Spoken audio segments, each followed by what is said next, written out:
नमस्कार दोस्तों, मेरे इस चैनल में आपका हार्दिक स्वागत। मैं हूं दीपक मंडलोई और आप देख रहे हैं एमडी टेक्निकल चैनल। अगर आप ये वीडियो फेसबुक के माध्यम से देख रहे हैं तो फेसबुक को फॉलो करें और वीडियो को लाइक करें। तो दोस्तों वीडियो शुरू करते हैं। दोस्तों ये है एक वॉशिंग मशीन की मोटर। ये वॉशिंग मशीन की वॉश मोटर है। आज हम इसकी वाइंडिंग करेंगे। वाइंडिंग करने से पहले हमने इसकी जो वाइंडिंग जली हुई थी वो निकाल ली है और अब हम इसमें पेपर डालेंगे। ये है 24 स्लॉट की मोटर। ठीक, इसमें जो डाटा आएगा वो 29 नंबर से हम बनाएंगे इसे। और दोस्तों जो इसमें हमने पेपर डाल लिए हैं, अब हम इसकी कॉइल बनाएंगे। तो दोस्तों कॉइल बनाने से पहले कॉइल की नपती ली जाती है कि कितने इंच लंबी कॉइल इसमें डलेगी, उसकी लेंथ क्या रहेगी कॉइल की। ठीक है, तो दोस्तों वो नपती कैसे लेना है, हमें जजमेंट नहीं लगाना है, नपती ही लेना है। एक वायर का टुकड़ा लीजिए, जैसे मैं ले रहा हूँ। जब भी हम वॉशिंग मशीन की मोटर की वाइंडिंग करते हैं तब हम 1 और 2 बार बिठाते हैं। जैसे कि एक स्लॉट में हमें सिर्फ एक ही बार कॉइल बिठानी है और दूसरे स्लॉट में हमें 2 बार कॉइल बिठानी है, जैसे कि आप वीडियो में देखेंगे। तो आप ये देख सकते हैं कि हमने जो एक ही स्लॉट में एक बार घुमाया है और दूसरे स्लॉट में उसमें 2 बार हमें वायर घुमाना है।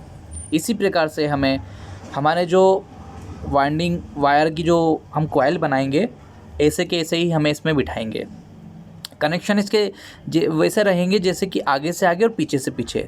जैसे कि हम कूलर की मोटर बनाते हैं सेम टू सेम इसके कनेक्शन वैसे ही रहेंगे, लेकिन इसमें बिठाने का जो तरीका है वो थोड़ा अलग रहेगा। तो आप ये देख सकते हैं कि हमने हमारी जो कॉइल की लंबाई के लिए हमने जो नपती ली थी वो हमारी नपती हमने ले ली है और अब हम इसी नपती के हिसाब से हमारी वाइंडिंग मशीन में इसकी कॉइल बनाएंगे। तो आप ये देख सकते हैं इसकी जो लेंथ है दोस्तों, लेंथ की लंबाई मैं इंच में नहीं बता सकता क्योंकि इंच टेप नहीं है और हम इसी हिसाब से ही नपती लेते हैं और ये परफेक्ट बैठती है दोस्तों, क्योंकि अलग अलग हिसाब से अलग अलग नपती ली जाती है। क्योंकि दोस्तों हमारे पास एक जैसे स्टेटर नहीं आते हैं, कोई स्टेटर छोटा रहता है मतलब पतला रहता है तो कोई मोटा रहता है, क्योंकि हर स्टेटर अलग अलग प्रकार से हमारे पास में वाइंडिंग के लिए आते हैं। ऐसे ही हमारे पास में कूलर के स्टेटर भी आते हैं, कूलर की मोटर भी आती है 1 इंच, 1.25 इंच, 1.5 इंच, 2 इंच के लगभग की आती है। तो अगर हम 2 इंच का डाटा बताएंगे और अगर आप 1 या 1.5 या आधा इंच, 1.25 इंच की मोटर बनाओगे तो वो जो लंबाई रहेगी कॉइल की वो थोड़ी ज़्यादा लंबी हो जाएगी। इस वजह से हम इंच टेप से नाप के नहीं बता सकते क्योंकि कितनी इसमें कॉइल की जो लंबाई है वो कितनी आई है, कितने इंच रही है। ये जो डाटा बता रहा हूँ मैं ये परफेक्ट डाटा है दोस्तों। तो दोस्तों ये मशीन है, हमने जो नपती ली थी उस नपती के हिसाब से हमने इसे सेट कर लिया है। ये एक राउंड में 10 बार घूमती है। तो हमें 29 नंबर एल्यूमिनियम से ये इसकी वाइंडिंग करना है। तो हम इसमें जो टर्न लेंगे, हमने प्रत्येक कॉइल में जो टर्न लिए हैं वो 140 टर्न है। प्रत्येक कॉइल के जो टर्निंग है वो 140 टर्न है। इसमें 4 कॉइल बनाई है हमने और उसी हिसाब से नपती ली थी, उसी हिसाब से ये हमने जो कॉइलें बनाई हैं। तो अब हम इस कॉइल को निकाल लेते हैं।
दोस्तों आपने देखा कि हमने हमारे जो कॉइल है चारों बिठा लिए।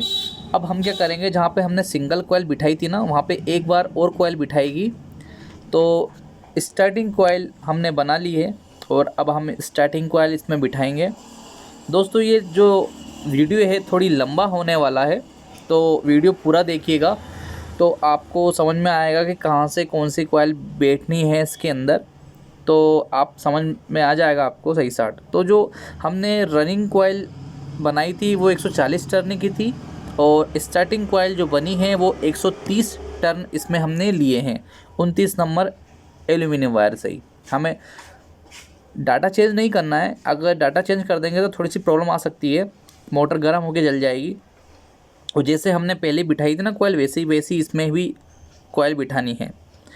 जहाँ पे हमने एक बार कॉइल बिठाई थी ना, वहाँ पे हमें एक बार और कॉइल बिठानी है। तो आप देख सकते हैं कि जहाँ पर हमने एक बार कॉइल बिठा चुका हूँ मैं, वहाँ पे भी एक कॉइल बैठेगी, आप ये देख सकते हैं। तो ऐसी की ऐसी कॉइल हम बिठा देंगे इसमें। जहाँ शुरू में एक बार कॉइल बिठाई थी वहीं पे हमें एक बार और कॉइल बिठानी है, जो कि स्टार्टिंग कॉइल रहेगी।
स्टेटर में पूरी कॉइल डल जाने के बाद में इसके अंदर निकलते हैं टोटल 4 वायर, जो कि 2 स्टार्टिंग के रहते हैं और 2 रनिंग के रहते हैं।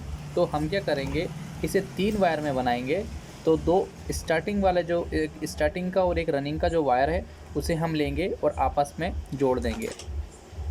जोड़ने से पहले इसे थोड़ा जला लें। जलाने के बाद में रेजमाल की सहायता से इसे इसका जो ऊपर का इंसुलेशन कवर होता है उसे निकाल लें, ताकि आपको आसानी रहे इसे लगाने में, वायर लगाने में। एक वायर लें और हमने जिसे स्टार्टिंग और एक रनिंग कॉइल को मिलाया है उसमें एक वायर हमें इसे लगा देना है।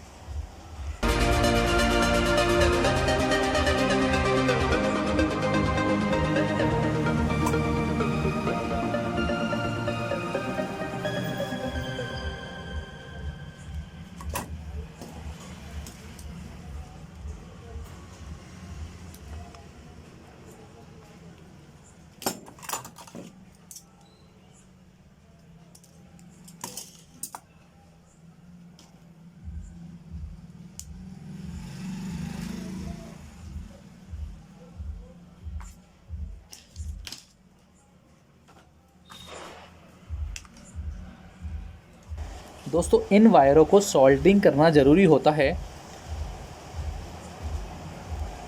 ये एल्यूमिनियम का जो वायर है ना, इसे सोल्डरिंग करना ज़रूरी होता है, और इसे सोल्डरिंग करने के बाद इसमें जो स्पार्किंग की समस्या होती है वो दूर हो जाती है। सोल्डरिंग करने के बाद आप एक प्लास लें, या आप किस भाषा में उसको बोलते हैं, प्लायर भी बोला जाता है, प्लास भी बोला जाता है, पेच और पिंचिस भी बोला जाता है। एक ही चीज़ को 3 चीज़ के नाम दिए जाते हैं।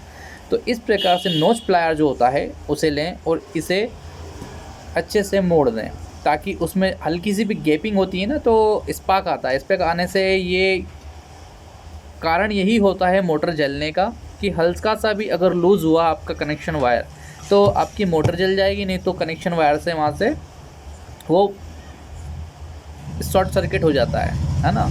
तो उस कारण भी ये प्रॉब्लम क्रिएट होती है मोटरों में, पंखों में। तो उस चीज़ का थोड़ा सा छोटी छोटी बातें हैं जो ध्यान देने लायक हैं, तो छोटी छोटी बातों को ध्यान देना ज़रूरी होता है।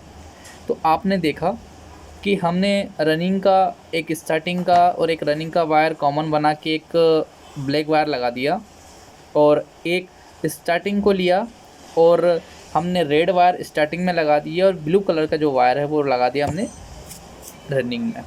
तो दोस्तों आपकी मोटर मतलब वॉशिंग मशीन में कौन से वायर अंदर से आ रहे हैं तो उसको देखकर बनाएं।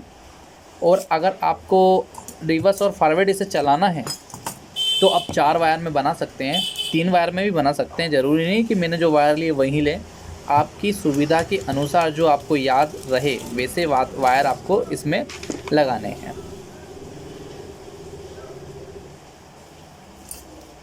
अब हम इसमें क्या करेंगे, स्लू लगाकर लपेट कर देंगे। स्लू लगा के लपेट करने से इसकी जो फिनिशिंग होती है और भी अच्छी हो जाती है। तो आप ये देख सकते हैं कि इसके अंदर हमने ये 4 नंबर से 5 नंबर की स्लू आती है, उसे हमने इसमें लगा 5 नंबर स्लू आती है वो हमने इसमें लगा दी है, और तीनों वायरों में 5 नंबर स्लू लगाकर इसे हम लगाने के बाद में लपेट कर देंगे। लपेट हो जाने के बाद में ये जो मोटर आपको ऐसी दिख रही है, ऐसी नहीं दिखेगी, अच्छी सी दिखेगी। लपेट हो जाने के बाद इसे ठोकना ना भूलें, क्योंकि उसे सेपिंग देना ज़रूरी होता है, नहीं तो आपका जो रोटर है वो अड़ जाएगा। वॉशिंग मशीन का जो मोटर का जो रोटर है वो अड़ जाएगा इसमें। वो अड़ गया तो फिर आपकी सारी मेहनत बर्बाद हो जाएगी। तो इस चीज़ का हमें ध्यान रखना है इसके अंदर।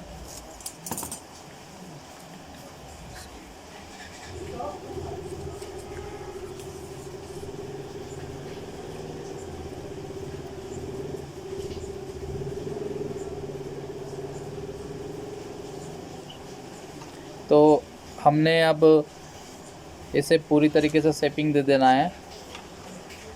इसमें चाहो तो आप कागज़ की जो टेप आती है वो अब इसमें लगा सकते हैं, केबल टाई लगा सकते हैं। अभी हमारे पास में केबल टाई अवेलेबल नहीं थी तो हमने इसे धागे की मदद से ही इसे बांधना स्टार्ट कर दिया, क्योंकि एक केबल टाई लगाना ज़रूरी होता है, ये थोड़ा सेपिंग में आ जाता है। तो हमने क्या कर धागे से थोड़ा सा बांध दिया इसे, उसके बाद में हम इसे पूरी तरीके से इसकी लपेट करेंगे। लपेट धागे की मदद से ही होगी। तो हम फटाफट से इसकी जो लपेट है वो कर लेते हैं।